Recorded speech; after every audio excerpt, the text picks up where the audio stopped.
Hi everybody, welcome to Passing It On, a culinary legacy for the next generation. Talking about legacy, today I will be showing you something to do with the sour herb tree, which we also use the Rosella to make jam. So it's quite interesting, so stay tuned for the ingredients.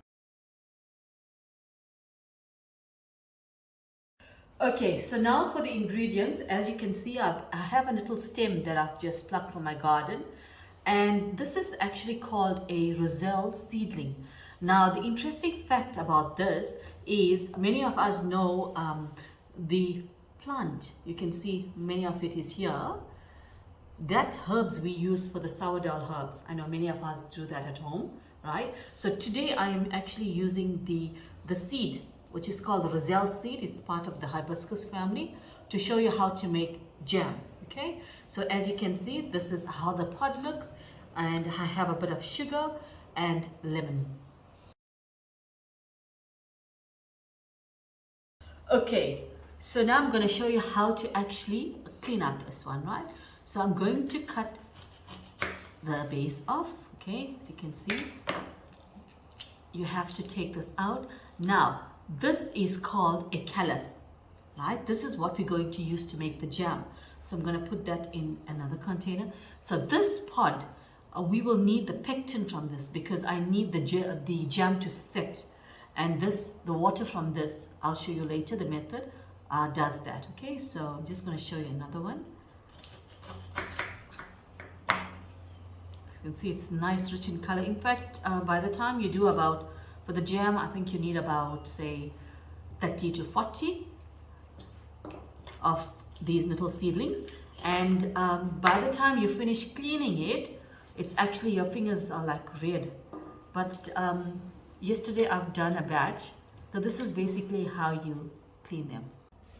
Okay, so I'm going to soak this in a bit of water for about, say, 5 minutes. Because remember, I mean, my naked eye, I cannot see if there's any ants or dust in it.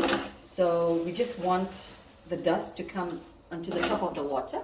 So I'm just gonna, and I've just pre-cleaned this last night, just to help with the process. So I cleaned about 80 of these Rosella seeds. Okay.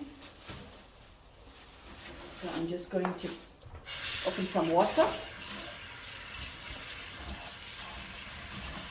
Stir this a bit. So the water needs to be above the Calyx. As you can see actually these things are coming up. You can see this dust here also floating here. So all the dust will come on top, and then I will strain it about, say, 5 minutes.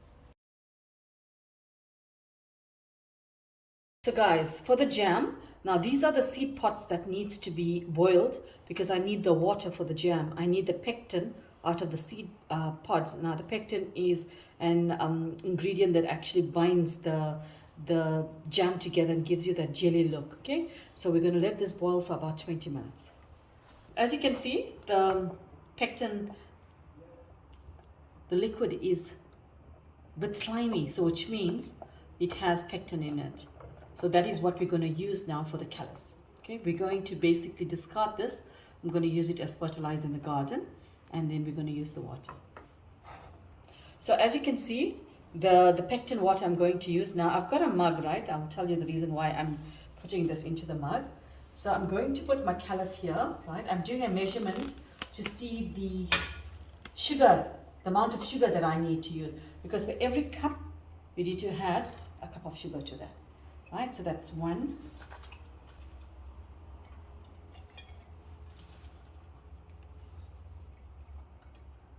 Okay, so that's basically 2. I'm just going to use a little bit more.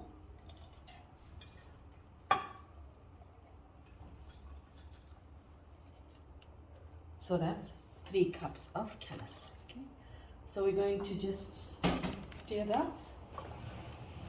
So we're just going to let this boil for about, say, 10 minutes. And then I'll come back to the pot, and we'll have to slow the heat a bit and let it simmer. Okay, so let this boil. Okay, so the one thing you need to do is keep on stirring, because remember, we use the pectin water. So it's going to try and thicken at the bottom, and you don't want your jam burning at the bottom. So I can actually feel the weight at the bottom. So you need to keep on stirring it till the colours are basically dissolved, and then we'll add the sugar.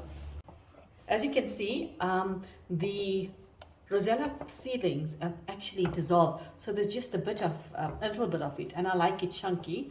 So, but if you prefer, you know, the smooth jam, you can actually use a hand blender and make it more like smoother. But I like it this way. So, and it's thickening nicely also. So I'm going to add a bit of sugar now. So as you can see, that's my director trying to help me there, because if I leave it unattended, it will curd at the bottom. So I'm going to add the sugar while he stirs that for me. That's, we put in 2.5. So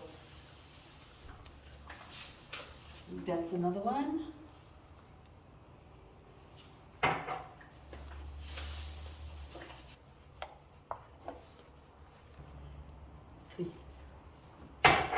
Okay, so that's basically 3, and I'm just going to stir this now. So let me take over. I'm going to stir this. Just need to put the stove a bit lower.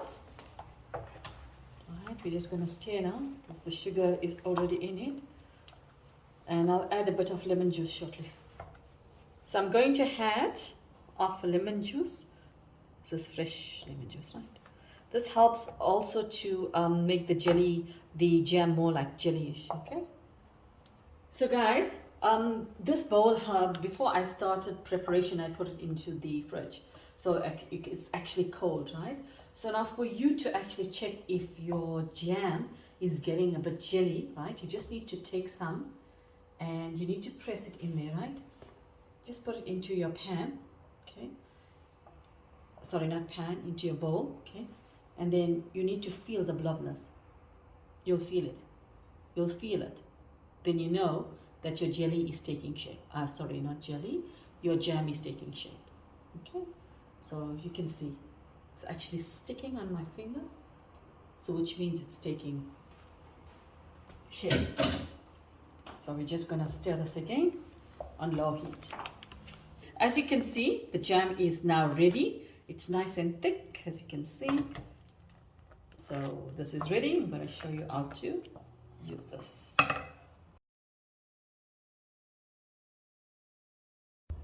So guys, as you can see, my jam is in a nice little glass. I'm going to smear this. It's nice and thick also.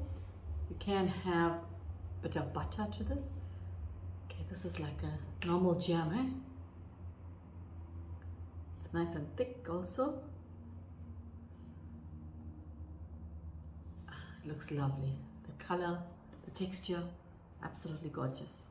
Okay, so guys, I'm gonna tuck into my jam. Excited?